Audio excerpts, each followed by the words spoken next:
بسم اللہ الرحمن الرحیم۔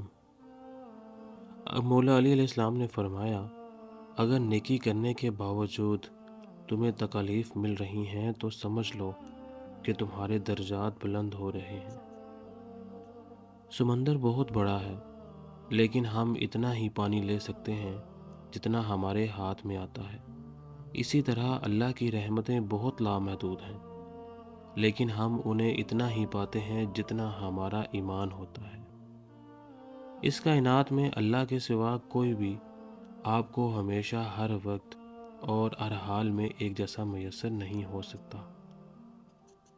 جب کسی ضرورت مند کی آواز تم تک پہنچے تو اللہ کا شکر ادا کرو کہ اس نے اپنے بندے کی مدد کے لیے تمہیں وسیلہ بنایا۔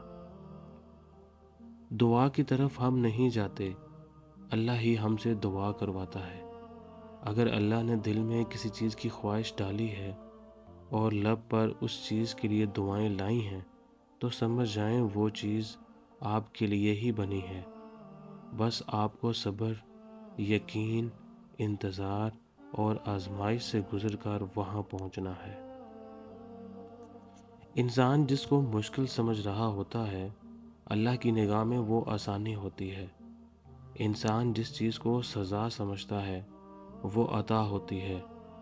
بس وقت کو کچھ وقت دینا ہوتا ہے، پھر پتہ چلتا ہے کہ کوئی دیر تھی ہی نہیں، جو دیر تھی وہ تو سراسر خیر تھی۔ اپنے اس تڑپتے دل کو سمجھا دو کہ اللہ کے فیصلے ہمیشہ ڈھیروں خوشیاں لاتے ہیں۔ بس تم صبر کرو اور پھر اپنے اوپر اللہ کی عنایتوں کو برستا دیکھو۔ اگر اللہ آپ سے انتظار کروا رہا ہے تو اس سے زیادہ حاصل کرنے کے لیے تیار ہو جائیں جتنا آپ نے مانگا تھا۔ بے سکونی کی ایک وجہ یہ بھی ہے کہ ہم پریشانیوں کا ذکر اللہ کی بجائے لوگوں سے کرتے ہیں۔ شکوہ کم اور شکر زیادہ کرو، زندگی آسان ہو جائے گی۔ تو پھر یہ مایوسی کیسی؟ تم جو چاہتے ہو اسے اللہ سے مانگ کر پھر اس کا فیصلہ اسی پہ چھوڑ دو۔ تم جو سوچتے ہو اور جو مانگتے ہو تمہیں ہو بہو وہی دیا جاتا ہے۔ تو پھر وہ مت سوچو جو تم سے نہیں ہو سکتا، بلکہ وہ سوچو جو تمہارا رب کر سکتا ہے، اور تمہارا رب تو سب کچھ کر سکتا ہے۔ اللہ ماضی دیکھ کر نہیں بلکہ تڑپ دیکھ کر عطا کرتا ہے۔ آزمائشیں طویل ہو رہی ہیں تو سمجھ جاؤ تمہیں چنا جا چکا ہے۔ اللہ کے پیارے بندوں کی فہرست میں تمہارا شمار کیا جا چکا ہے۔ یہ آزمائشیں اور تکلیفیں بے وجہ ہی مقدر کا حصہ نہیں ہیں۔ صبر کے کڑوے گھونٹ کے بدلے تمہیں شکر کے سجدے تک لانے کا وعدہ ہے۔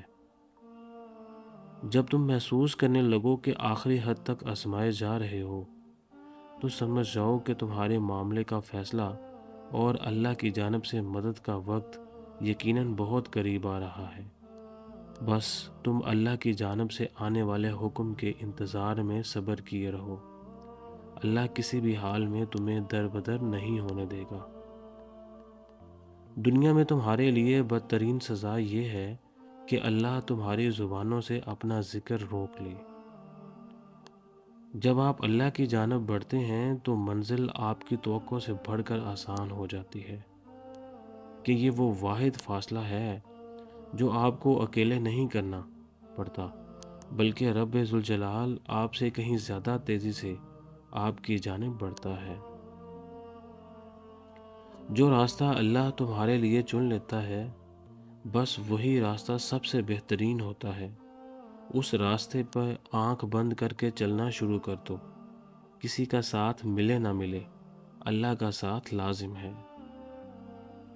تمہارا رب جس چیز کو تمہارے قریب کر دے اس میں حکمت تلاش کرو، اور جس چیز کو تم سے دور کر دے اس پر صبر اختیار کرو۔ بعض دفعہ ایسا بھی ہوتا ہے کہ اللہ تعالی ہمیں پھولوں کا بڑا ہوا ٹوکرا دینا چاہتا ہے، مگر ہم صرف ایک پھول کی ضد لگائے بیٹھے ہوتے ہیں۔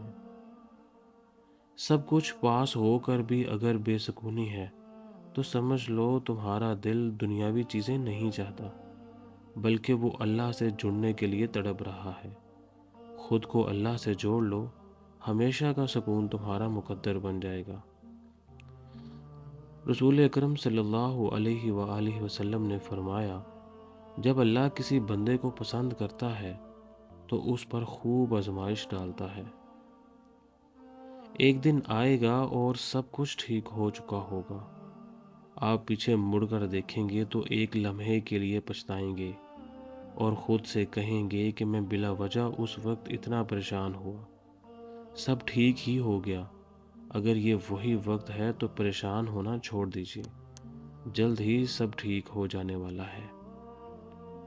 رکاوٹوں اور مشکلات کی وجہ سے پریشان مت ہوں، ان کے پیچھے بہت حکمتیں ہیں، یہ آپ کا راستہ نہیں روکتی بلکہ بہترین راستے پہ جانے کے لیے آتی ہیں۔ ایک بات پر ایمان رکھیں، جو انسان ہمیشہ ہمارے حق میں بہتر نہ ہو، اللہ اس انسان کو ہم سے دور کر دیتا ہے۔